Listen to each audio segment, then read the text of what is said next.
Welcome to another episode of China Update, where I provide you with the most up-to-date political, economic, and geostrategic analysis on the world's number 2 economy. My name is Tony. Let's jump in. Okay, happy Friday, everybody. The weekend is almost here.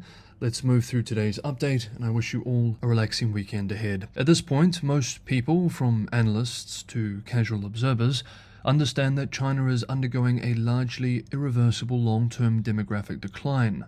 The debate is more around how acute and sudden this decline will be, from optimistic voices arguing that it will be gradual and manageable, to more concerned voices warning of massive collapse, triggering subsequent economic and political turmoil. The high costs of childcare and education, growing unemployment and job insecurity, rising issues surrounding infertility, and urbanization trends observed all around the world have all conspired to deter many young people from having more than one child, or even having children at all. Aging population trends is a common phenomena around the world, and it is not just in developed economies either. But the speed in which it is happening in China, exacerbated of course by the one-child policy, is significant, as is the fact that it is happening while China is still relatively poor when measured in per capita terms. Last year, the country's population fell for the first time in 6 decades, dropping officially to 1.41 billion people.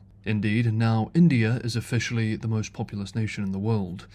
Every few months, we now see new official and unofficial numbers adding fresh brushstrokes to this demographic decline picture in China. New reports with concerning numbers on this decline should not be surprising, yet they often still are quite striking to read. New official numbers published this week are no different. Yesterday, Thursday, the National Health Commission published its Statistical Bulletin on Health Development in China 2022, which, among other things, showed that China had just 9.56 million births in 2022, below 10 million, and the lowest figure since records began with the foundation of the People's Republic of China in 1949, lower than birth rates during the so-called Great Leap Forward and Cultural Revolution. And keep in mind, these are official numbers, and they are already very disquieting. According to the report, nearly 40% of Chinese newborns last year were the second child of a married couple, while 15% were from families with 3 or more children. The 2021 Health Statistical Bulletin showed the number of births in China was 10.62 million in 2021. Even state-run media admits that the trend is clearly that of a long-term decline. Quote, "The decreasing numbers of first child, second child, and multiple child births reflect that both the number of women of childbearing age and the fertility rate are declining. The decline in women of childbearing age exposes the structural problems in China's population and will have a significant impact on the population for a long period of time in the future." End quote. Next up, we have a brief but significant economic update to take note of. UK-based Reuters, citing 4 unnamed sources, broke the news that the China Securities Regulatory Commission has issued a notice to brokerages to restrict overseas trading for mainland customers. This is the first time that China has issued a notice prohibiting domestic brokerages and their overseas units from taking on new mainland clients for offshore trading. Reuters reports that new investments by existing mainland clients are also to be, quote, strictly monitored, end quote, to prevent investors from bypassing China's foreign exchange controls. Soon after this report was broken, UK-based The Financial Times confirmed the story, adding that China has launched its first purchasing program targeting top banks' shares since 2008. Quote, as capital outflows and foreign selling weigh on the country's markets. End quote. The move comes, the outlet explains, as Chinese policymakers are trying to shore up confidence in the economy and financial sector amid a sluggish post-COVID rebound and a prolonged liquidity crisis among property developers. China's CSI 300 index has lost more than 5 percentage points this year, quote, amid fragile investor confidence in the world's second largest economy, end quote. Of course, none of this is surprising to regular viewers. The implications of this move are clear. Quote, you do not do this if you are feeling confident about the economy or the RMB. And if you're trying to get your money out, this is a signal that you should try harder to do it faster, end quote. Next up, China, Israel, and Palestine. Hey everyone, if you enjoyed today's episode of China Update, don't forget to hit the like button. Liking, sharing and subscribing are all big helps. And for anyone who can go the extra mile and help keep the channel financially sustainable, as always, Patreon and Buy Me a Coffee links are in the description below. Thank you so much everybody for the ongoing support. Next up, we continue our coverage of China's ongoing response to the Israeli-Palestine situation by moving through the most salient developments as it relates to China's response. Yesterday, Thursday, China's foreign ministry confirmed that 3 PRC citizens had been killed, but without disclosing many details about the deaths. Foreign Ministry spokesperson Wang Wenbin said that at least 3 Chinese nationals had been killed in the conflict, 2 Chinese citizens remain missing, and an unspecified number have been wounded. Wang expressed, quote, "Chinese diplomatic agencies are working to coordinate treatment for the injured nationals and making arrangements for the deceased," end quote. Meanwhile, Special Envoy to the Middle East, Zhai Jun, has held a call with an Israeli Foreign Affairs official 1 day after his conversation with a senior Palestinian official. According to the official write-up of the meeting from the Chinese side, quote, "Zhai expressed deep concern over the escalating tension and violence in the Israeli-Palestinian conflict, and China is deeply saddened by the civilian casualties and extends condolences to the families of the victims. China condemns the acts that harm innocent civilians and calls for an immediate ceasefire and cessation of violence," end quote. Again, the language is very much neutral from a Beijing who has traditionally leaned towards Palestine. Zhai Jun added, quote, "China has no self-interest in the Palestinian issue and has always stood on the side of peace, fairness and justice," end quote, a line which has been taken and used a lot by state media over several articles today.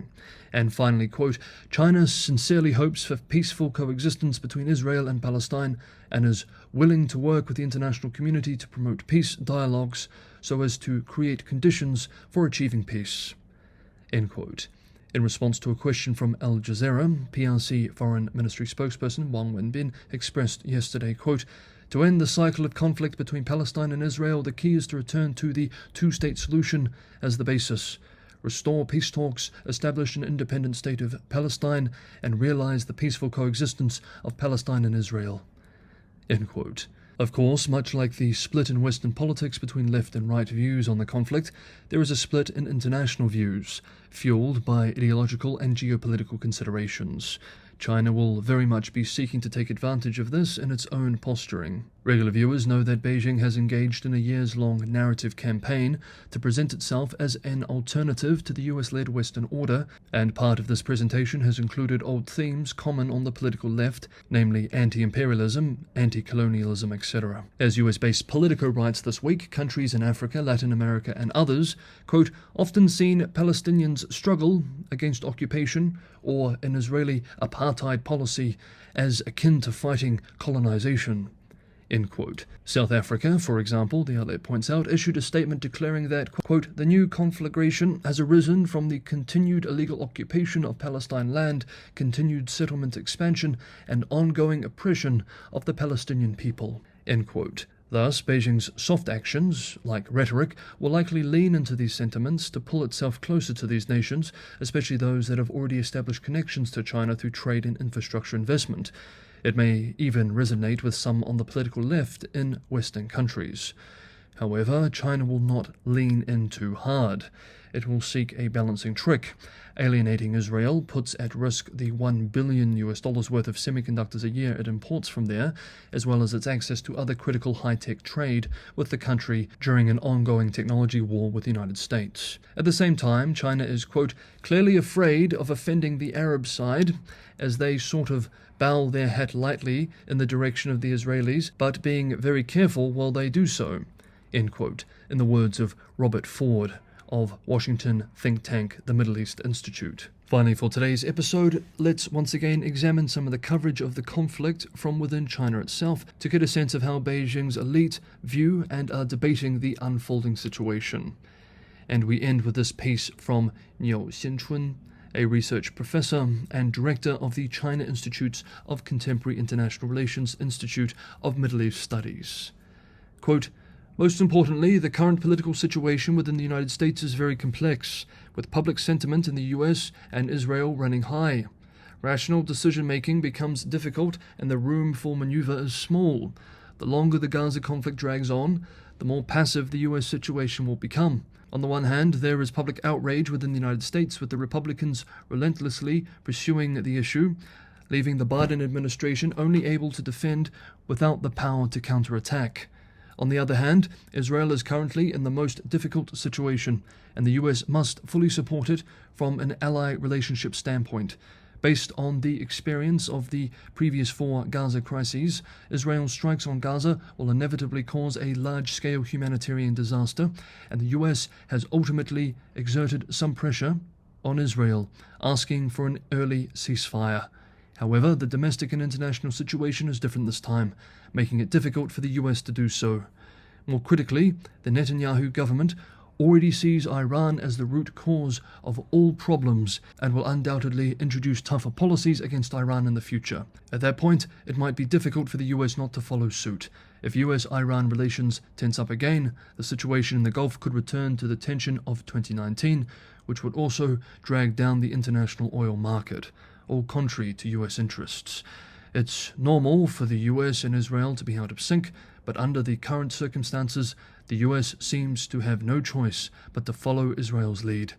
The end result may not be in the interests of either the US or Israel. The 2003 Iraq War serves as a cautionary tale. End quote. Okay, that is today's episode of China Update.